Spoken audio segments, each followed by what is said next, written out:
Donc, pour insérer une table de matière, c'est très simple. On vient se placer à l'endroit où l'on souhaite mettre la table de matière. On clique sur table de matière et on insère la table de matière que l'on souhaite. Voilà, on clique. Mais là, on voit qu'on n'a pas de table de matière. Et pourquoi? Parce qu'on n'a pas encore de données pour la table de matière. Pour avoir une table de matière, il faut d'abord avoir de titre dans le document. Et là, on n'a pas de titre. Tout le texte du document est du même style. Pour remédier à ça, on revient à l'onglet accueil. On utilise ce style. Donc, ce qu'on va faire, c'est on peut supprimer la table de matière d'abord. Ensuite, on vient ici. On peut utiliser ces titres-là pour ajouter des titres au document. Mais ce qu'on va faire d'abord, c'est qu'on va ajouter des numérotations. C'est pas obligatoire, mais on peut le faire. On clique par exemple, on peut choisir parmi ces numérotations celle qui nous convient. On clique par exemple sur cette numérotation-là. On peut par exemple la modifier si on le souhaite en cliquant sur définir une nouvelle liste à plusieurs niveaux.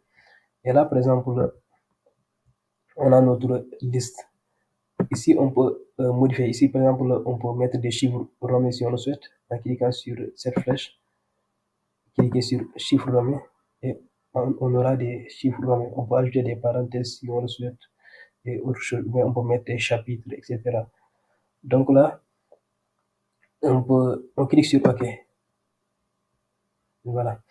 Donc, on peut mettre en forme de titre. On peut cliquer sur gras, choisir par exemple la police, la taille, etc.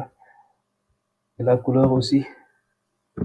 Ensuite, ce qu'on va faire, pour ne pas répéter ça sur tous les titres, on va faire un clic droit sur titre 1 et on clique sur mettre à jour pour correspondre à la sélection.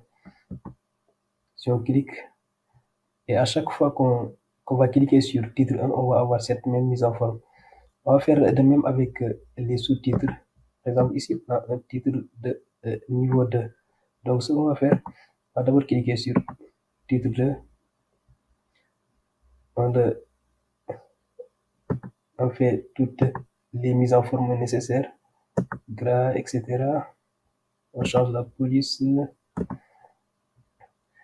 OK. Et on fait de même, clic droit, mettre à jour.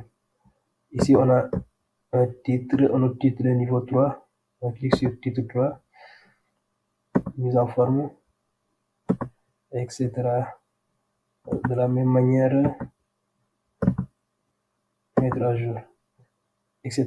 Et là, à chaque fois, par exemple, qu'on a un titre de niveau 3, on n'a plus besoin de faire toutes ces étapes-là. Il suffit de cliquer sur le titre, on clique sur titre 3, et voilà.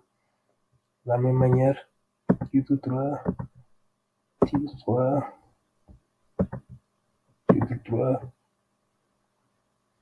Et là, on a un titre 2, voilà. Titre 2 et titre 1 au niveau de la conclusion. Donc là, on a déjà mis des titres au document. Donc là, on est prêt à faire notre table de matière. Donc ce qu'on va faire, c'est cliquer sur référence, ensuite table de matière et choisir la table de matière. Et donc là, on voit qu'on a une table de matière.